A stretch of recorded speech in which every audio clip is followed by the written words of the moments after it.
په دې ماشوم باندې قاریانو تشدد کړی د هغې د وجې نه هغه مړ شوی دی. په پښتنو کې هره ورځ نوې نوې واقعې چې دا راځي، لکه پښتانه چې کم ظلم کوي دا بل قوم نه کوي. دا دریو قاریانو چې دی دا ماشوم والا دی او د هغې نه وروسته چې دی دا مړ شوی. دا واقعه چې دی دا په سوات کې راغلی، په تحصیلي خوازخیله کې دا واقعه راغلی ده. پرون دغه واقعه راغلی ده. د شپې چې دی دا ماشوم روډ ته راایستلی شو او هغه روډ چې دی هغه هم بند شو د دې د وجې نه چې په دې ماشوم باندې دغې قاریانو تشدد کړی. تشدد یې په څنګه کړی چې دی د 2-3 ورځو نه مدرسې ته نه وتلی، په زور باندې چېرته پلار به لېږلی یا به تره چې دی په زور لېږلی دی. بیا قاریانو چې دی وهلی دی. یو قاري چې به ستړی شو نو بل قاري چې دی دا به والو، هم یې په غوږونه نیولي وو، هم یې وهلی وو. د یو ماشوم انټرویو راغلی دی، هغه په هغه انټرویو کې دا وایي چې اوبه یې وغوښتله، ما ول اوبه ورکړې، یو 3 هټکې وکړل او د هغې نه وروسته چې دی مړ شو.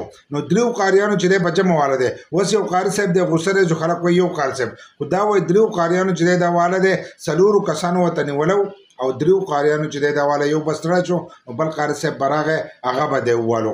نو د دې قاریانو خلاف چې دی ښه سخته کاروایي پکار ده، ځکه چې اوس یو قاري صاحب دی چې مونږ وایي چې زه غوسه ده شاګرد دی، خو داسې وال چې دي دا والا هم نه دي پکار. د ده د املا به تاسو لیدلي چې هغه څه نمونه ودې شوي ده، دومره یې وهلی ده چې املا یې ودې شوې د هغې د وجې نه چې دی هغه مړ شوی دی. نو تاسو راسره هم خپل رایه شریک کړئ چې د داسې قاریانو خلاف چې دی کم کار کول پکار دي.